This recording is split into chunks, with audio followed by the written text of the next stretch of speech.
As the sun begins to set and the trees huddle together in small dark groups as if shielding themselves against the coming of night, you step quietly and quickly through the carpet of fallen leaves and stray twigs, recognizing and noting as you do every rustle, every snap of a branch created by your own footfalls.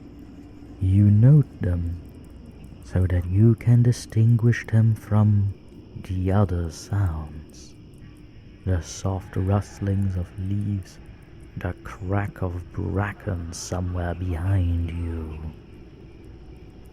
You increase your speed, knowing that night is not the only thing drawing closer. The sound increases as your pace and heartbeats quicken. You turn and in the fading light catch a single glimpse of a hunched, crawling thing that is pursuing you, creeping forward like an animal and yet looking so horribly human. You only caught a single glimpse, but then you start to run.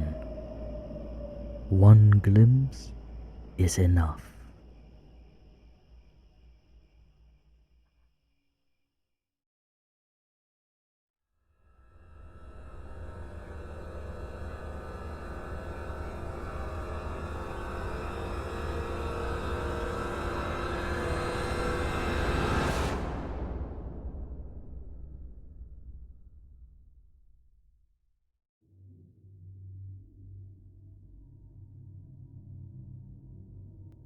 During the summer of 2003, events in the northeastern United States involving a strange human-like creature sparked brief local media interest before an apparent blackout was enacted. Little or no information was left intact, as most online and written accounts of the creature were mysteriously destroyed. Primarily focused in rural New York State and once found in Idaho, self-proclaimed witnesses told stories of their encounters with a creature of unknown origin. Emotions ranged from extremely traumatic levels of fright and discomfort to an almost childlike sense of playfulness and curiosity. While their published versions are no longer on record, the memories remain powerful. Several of the involved parties began looking for answers that year. In early 2006, the collaboration had accumulated nearly 24 documents dating between the 12th century and present day, spanning 4 continents. In almost all cases, the stories were identical. I've been in contact with a member of this group and was able to get some excerpts from their upcoming book. Firstly, a suicide note written in 1964. As I prepare to take my life, I feel it necessary to assuage any guilt or pain I have introduced through this act. It is not the fault of anyone other than him. For once I awoke and felt his presence, and once I awoke and saw his form. Once again I awoke and heard his voice and looked into his eyes.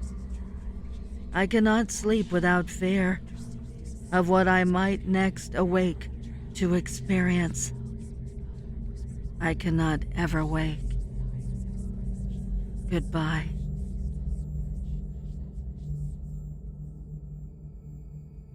Found in the same wooden box were 2 empty envelopes addressed to William and Rose, and 1 loose personal letter with no envelope. Dearest Lenny, I have prayed for you. He spoke your name.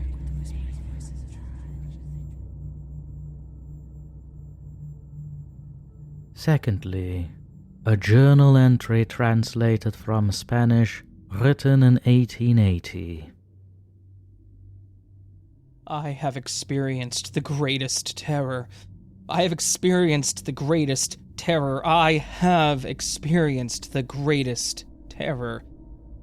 I see his eyes when I close mine. They are hollow, black. They saw me and they pierced me. His wet hands. I will not sleep. His voice...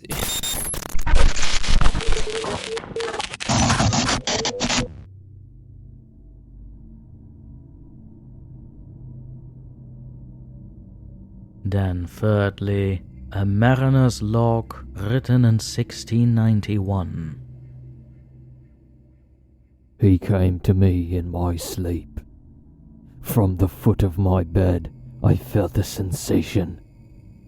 He took everything. We must return to England. We shall not return here again at the request of the Rake. And lastly, an extensive account from a witness in 2006. 3 years ago, I had just returned from a trip from Niagara Falls with my family for the 4th of July. We were all very exhausted after a long day of driving, so my husband and I put the kids right to bed and called it a night. At about 4 a.m, I woke up thinking my husband had gotten up to use the restroom. I used the moment to steal back the sheets, only to wake him up in the process. I apologised and told him I thought he got out of bed, and when he turned to me, he gasped and pulled his feet up from the end of the bed so quickly his knee almost knocked me out of the bed. He then grabbed me and said nothing. After adjusting to the dark for half a second, I was able to see what caused the strange reaction. At the foot of the bed, sitting and facing away from us, there was what appeared to be a naked man, or large hairless dog of some sort. Its body position was disturbing and unnatural, as if it had been hit by a car or something. For some reason, I was not instantly frightened of it, but more concerned as to its condition. At this point, I was somewhat under the assumption that we were supposed to help him. My husband was peering over his arm and knee, tucked into a fetal position, occasionally glancing at me before returning to the creature. And in a flurry of motion, the creature scrambled around the side of the bed and then crawled quickly in a flailing sort of motion right along the bed until it was less than a foot from my husband's face. The creature was completely silent for about 30 seconds, or probably closer to 5, it just seemed like a while, just looking at my husband.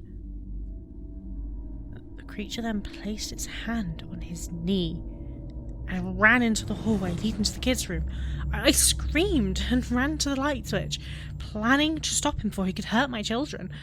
When I got to the hallway, the light from the bedroom was enough to see it crouching and hunched over about 20 feet away. He turned around and looked directly at me, covered in blood. I flipped the switch on the wall and saw my daughter Clara. The creature ran down the stairs while my husband and I rushed to help our daughter. She was very badly injured and spoke only once more in her short life. She said, "He is the Rake." My husband drove his car into the lake that night while rushing our daughter to the hospital. They did not survive. Being a small town, news got round pretty quickly. The police were helpful at first, and the local newspaper took a lot of interest as well. However, the story was never published, and the local television news never followed up either. For several months, my son Justin and I stayed in a hotel near my parents' house. After we decided to return home, I began looking for answers myself. I eventually located a man in the next town over who had a similar story. We got in contact and began talking about our experiences. He knew of 2 other people in New York who had seen the creature we now referred to as the Rake. It took the 4 of us about 2 solid years of hunting on the internet and writing letters to come up with a small collection of what we believe to be accounts of the Rake. None of them gave any details, history, or follow-up. One journal had an entry involving the creature in its first 3 pages, then never mentioned it again. A ship's log explained nothing of the encounter, saying only that they were told to leave by the Rake. And that was the last entry in the log. There were, however, many instances where the creature's visits was one of a series of visits with the same person. Multiple people also mentioned being spoken to, my daughter included. This led us to wonder if the Rake had visited any of us before our last encounter. I set up a digital recorder near my bed and left it running all night, every night, for 2 weeks. I would tediously scan through the sounds of me rolling around in my bed each day when I woke up. By the end of the second week, I was quite used to the occasional sound of sleeping while blurring through, recording at 8 times the normal speed, and still almost took an hour every day. On the first day of the third week, I thought I heard something different. What I found was a shrill voice. It was the Rake. I can't listen to it long enough to even begin to transcribe it. I haven't let anyone listen to it yet. All I know is that I've heard it before, and I believe that it spoke when it was sitting in front of my husband. I don't remember hearing anything at the time, but for some reason, the voice on the recorder immediately brings me back to that moment. The thoughts that must have gone through my daughter's head make me very upset. I have not seen the Rake since he ruined my life, but I know that he has been in my room while I slept. I know and fear that one night I'll wake up to see him staring at me.